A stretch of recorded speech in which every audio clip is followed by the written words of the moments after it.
Olá pessoal, meu nome é Sérgio e sejam bem-vindos a mais uma aula de programação web. Nessa videoaula eu vou estar mostrando para vocês como que eu faço uma criação de uma entidade quando essa entidade tem uma chave estrangeira. Onde que tem uma chave estrangeira? Voltando aqui no Workbench, mostrando para vocês a tabela, por exemplo, de produtos. Ó, o produto tem o código dele, que é no caso a chave primária dele, ele tem a descrição dele, ele tem o preço, ele tem a quantidade e ele tem, no caso, esse aqui que está marcado dessa cor avermelhada, essa daqui é a chave estrangeira. O que isso aqui quer dizer? Isso aqui quer dizer que ele está ligado, ou seja, com o fabricante. Então, a novidade vai ser criar, no caso, a chave estrangeira. O demais, até o campo código, descrição, preço e quantidade, é idêntico. E a novidade, no caso, também vai ser, no caso, o tipo decimal que eu vou estar mostrando para vocês como fazer. Bem, vamos voltar lá para o Eclipse, então. Para facilitar, então, a nossa visualização, eu vou estar mostrando aí no canto o desenho da tabela. Vou expandir o Java Resources, vou expandir o Domain, clicando com o botão direito do Domain, opção New, opção Class. Aí eu vou criar o produto com P maiúsculo e vou pressionar o botão Finish. Então o começo é idêntico. Então o começo eu vou ter que fazer o @entity para dizer que ele é uma entidade, o @table para dizer o nome da tabela, o nome da tabela é tbl_produtos. Vou criar o campo código que vai ser do tipo long, ou seja, porque ele é big int. No caso, ele é o ID. Esse ID, ele vai ser, no caso, a estratégia dele vai ser alto. E o nome dele, no caso, a coluna, ele tem um nome. Esse nome chama-se pro_código. Até aí, nenhuma novidade. Agora, o que eu vou fazer? Vou criar o campo descrição. O campo descrição também, sem grandes novidades. Private, string, descrição. Como ele é um varchar, então ele é string. Aí eu vou colocar @column dele e vou colocar um nome para ele. Pro_descrição. Vou falar que o tamanho dele é 50 e que ele o label dele é falso. Deixa eu maximizar aqui. Do label false, porque quer dizer que ele é não nulo. Então agora eu vou estar fazendo o preço. O preço pode ser três tipos de dados. Ele pode ser, no caso, ele pode ser float, pode ser double e pode ser big decimal. O float e o double, ele tem problemas que é mais complicado a gente gerenciar as casas depois da vírgula. Com o big decimal, que o pessoal tem usado mais, eu consigo controlar mais facilmente quantas casas eu tenho depois da vírgula. Então eu vou estar usando ele. Para fazer isso, o que eu vou fazer? Então eu vou fazer private, vou pressionar B maiúsculo contra o espaço. E daí eu vou escolher esse daqui, ó, que eu estou clicando, Big Decimal do Java Math. E aí eu vou fazer, no caso, o nome dele, preço, ponto e vírgula. O preço, ele vai ter o column, ele tem que ter um nome, como a gente pode ver aí na imagem ao lado, o nome dele é pro_preço. A principal diferença dele está na relação do tamanho. Quando a gente tem campo, no caso string, por exemplo, a gente usa o length. Para ele, eu não uso o length. Eu vou usar o precision e vou usar o scale. O que seria o precision e o scale? O precision é quantos dígitos eu vou ter. Então, por exemplo, se você olhar na imagem do lado, está escrito 7,2. O que quer dizer isso? O 7 é a precisão, quer dizer o quê? Quer dizer que eu tenho 7 dígitos. E o scale, desses 7 dígitos, quantos deles são depois da vírgula? Então, quer dizer que o meu precision é 7 e o scale para mim é 2. O que isso quer dizer? Quer dizer que eu vou poder representar números de 0 até 99.999,99. Ou seja, eu não consigo representar 100 mil no caso do preço. Então, 7,2, lembrando, que são 7 dígitos, sendo que 2 são depois da vírgula, ou seja, 5 antes da vírgula. Bem, ele também pode ter o nullable. O nullable, no caso, é para falar que ele é não nulo. Pronto, acabei o preço. Agora, então, eu vou mostrar para vocês como a gente faz a quantidade. Agora tem a quantidade. A quantidade é definir inteiro, então não pode ser long. O inteiro, no caso, ele chama-se integer. Então eu vou escrever private integer quantidade, ponto e vírgula. Aí eu vou colocar arroba column, vou colocar o nome para ele, no caso é pro underline quantidade, e ele não precisa de len. O tamanho dele vai ser o tamanho do tipo do banco. Então ele vai criar lá como int no banco, vai ser o tamanho do int. Nullable false. Pronto. Criei agora. Então a novidade dessa até o momento é o big decimal, o tamanho do big decimal, que é scale e precision, e quando for inteiro você cria como integer e você não precisa fornecer tamanho para ele. Agora vem a chave estrangeira. A chave estrangeira, pessoal, tem duas formas de fazer: unidirecional e bidirecional. O bidirecional, você tem que vou pegar o caso, fabricante e produto. O bidirecional seria assim: em alguma tela, eu vou ter que listar os fabricantes e a partir dos fabricantes eu vou ter que listar os produtos dele. E também, quando eu tiver uma tela de produto, a partir da tela do produto eu vou listar os fabricantes. Então, o relacionamento é importante dos dois lados.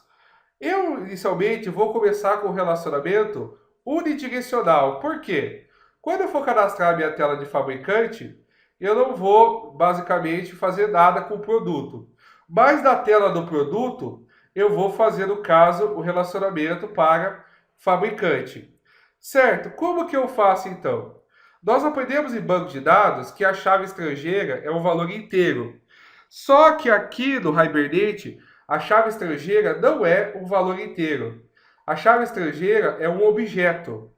Então, o que eu vou fazer? Eu vou criar aqui um objeto private fabricante, vou chamar ele também de fabricante com F minúsculo.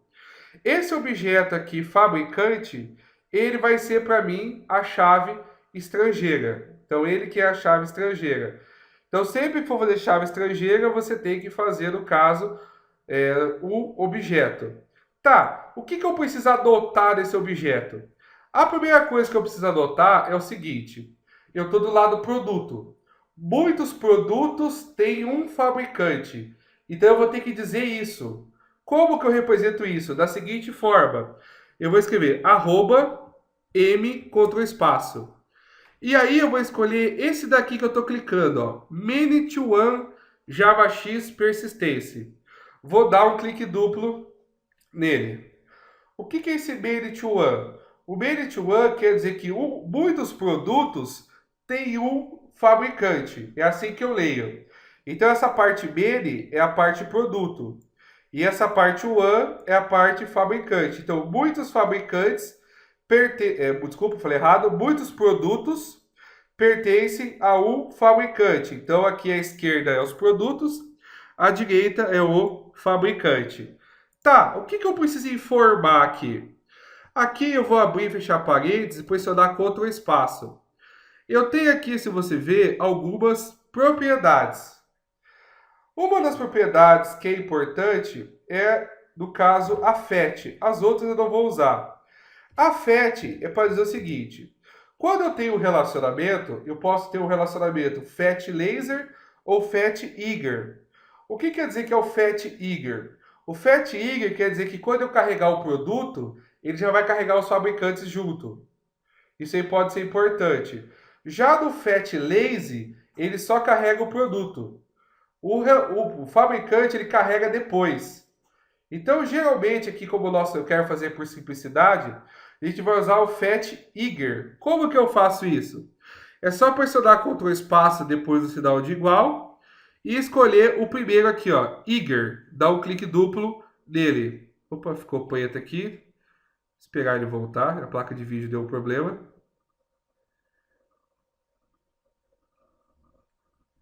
Esperar ele retomar. Pronto, retomou. Minha placa de vídeo deu um crash aqui, mas já retomou. Então aqui eu vou escolher a opção Eager. Pronto, ó. Fat Eager quer dizer que quando eu carregar os produtos, eu quero que os fabricantes venham juntos. Tá pronto? Ainda não. Eu tenho que agora falar como que eles se ligam. Se você lembrar aqui no Workbench, ó, eu tenho que falar esse aqui, ó. Ah, vou usar arroba column? Não, quando é um relacionamento, você não usa arroba column, você usa outro nome. Então vamos voltar lá no Eclipse. Eu vou escrever arroba J contra o espaço. E aí eu vou escolher o Join Column, que é a minha primeira opção, dando um clique duplo nele. O Join Column ele serve para eu definir quem é a chave estrangeira da tabela produto. Qual é o nome dele? Então eu vou abrir aqui, abrir e fechar parênteses. Dentro do parênteses vou pressionar Ctrl espaço. Aí eu tenho diversas propriedades. Por exemplo, as duas mais importantes são a name e a referenced column name. O name, qual que é a questão do name? O name é como que ele chama da tabela filha. Ou seja, a tabela filha, qual que é o nome dele? Da tabela filha, vou voltar aqui, ó. Olha como que ele chama. Ele chama TBL underline fabricantes underline fab underline código. É esse nome dele na tabela filha. Então eu vou vir aqui e colocar esse nome.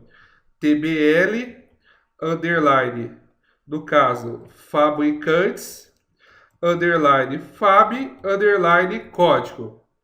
Então tem que tomar esse cuidado para fazer isso corretamente. Então guarde isso, que o name é o nome da chave estrangeira mesmo, ou seja, é o nome na tabela filha. Produto é filho de fabricante.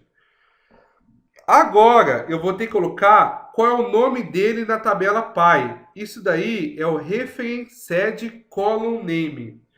O referenced column name é qual é o nome dele na tabela pai. Ou seja, vamos lá voltar na modelagem. Na tabela pai, ó, ele chama fab underline código.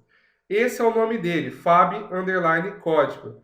Então lá no referenced, eu vou colocar o nome dele na pai. Por quê? Fab código liga-se com TBL fabricantes fab código. Então eu tenho que tomar esse cuidado. Então ele chama fab underline código. Recapitulando, esse aqui é o nome da chave primária do fabricante, da tabela. E esse aqui é o nome da chave estrangeira na tabela produto. Então tem que tomar o cuidado aí para não ter erro. É a parte que geralmente dá mais erro. Ele tem outras propriedades também, mas que para nós não vão ser tão importantes agora. Por exemplo, uma propriedade que poderia colocar o doable false, para dizer que ele não pode ser nulo. Pronto, está feita a minha chave estrangeira. Agora eu vou gerar get and set. Então, botão direito, opção source, opção generate getters and setters. Botão select all, botão OK. Pronto, gerou para mim todos os gets and sets. Vou passar aqui para vocês darem uma olhada como ficou. Lembrando que o de vocês tem que ficar um pouco idêntico. Tem que ficar idêntico, na verdade, se for, no caso, seguindo o tutorial, né? Então, só para vocês verem como que ficou. Agora, eu vou pressionar Ctrl S para salvar. Vou minimizar aqui e vou abrir o Hibernate CFG para adicionar ele aqui no Mapping. Então, vou até copiar e colar aqui para ser mais rápido. O Mapping aqui, então, agora é o produto. Então, a gente tem que criar o mapping para, no caso, o Hibernate achar a nossa entidade. Agora, eu vou pressionar Ctrl S, minimizar, vou abrir o Gera Tabela que está no meio, clicar com o botão direito dele, opção Rule As, opção Java Application, para ele gerar para mim as tabelas. Então, eu vou estar maximizando aqui o console para ver se deu algum erro. Está aqui, ó, tabela não encontrada, produtos, quer dizer que ele conseguiu gerar para mim a tabela. Para ter certeza, é só vir aqui no Workbench, no caso eu já tinha deixado aberto o meu, Tá aqui, ó, DB Drogaria, TBL Produtos. Se o seu não estiver aparecendo, é só pressionar esse botão aqui de refresh. A tabela está aqui, ó. Se eu clicar com o botão direito e der um Alter Table, eu vou ver aqui a estrutura da minha tabela. Está aqui, ó, a chave estrangeira que foi gerada, ó. É esse campo com a marcação em vermelho. Tanto se eu vier aqui, ó, clicar em Foreign Keys, ele mostra, ó, com quem, qual é o nome, com quem ele se liga, qual é o campo, ou seja, com quem que ele está se ligando. Então, no caso, ele gerou corretamente o que a gente queria. Bem, pessoal, é o que eu queria mostrar nessa videoaula. A gente se vê na próxima, onde a gente vai estar dando continuidade à criação das entidades. Não esqueça de curtir, compartilhar o canal e a videoaula. Abraços, até a próxima.